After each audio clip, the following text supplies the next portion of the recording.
अवैध शस्त्र निर्मितीवर मोठा प्रहार, देशी कट्टे, काडतुसे आणि साहित्य जप्त, 32 संशयित वाहने जप्त, 12 जण ताब्यात, 27 फरार, आरोपींची जिओ टॅगिंग.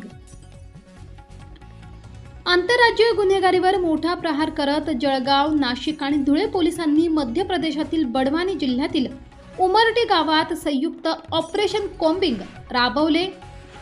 पोलीस अधीक्षक श्रीकांत दिवरे यांच्या मार्गदर्शनाखाली तब्बल 400हून अधिक पोलीस अधिकारी आणि कर्मचारी या मोहिमेत सहभागी झाले. या कारवाईत 32 संशयित वाहने, 2 देशी कट्टे, 4 जिवंत काडतुसे तसेच शस्त्र निर्मितीसाठी वापरले जाणारे कच्चा माल, साचे आणि इतर साहित्य जप्त करण्यात आले. गावातील 45 संशयित घरांची झडती घेण्यात आली असून 20 जणांची चौकशी करण्यात आली. यापैकी 12 संशयितांना ताब्यात घेण्यात आले आहे. याशिवाय 27 फरार आरोपींच्या घरांचे जिओ टॅगिंग करून आधुनिक तंत्रज्ञानाच्या मदतीने नोंद करण्यात आली. चोपडा शहर, चोपडा ग्रामीण आणि नाशिक जिल्ह्यातील पवारवाडी पोलीस ठाण्यात दाखल गंभीर गुन्ह्यातील फरार आरोपींचा शोध घेण्यासाठी ही कारवाई करण्यात आली.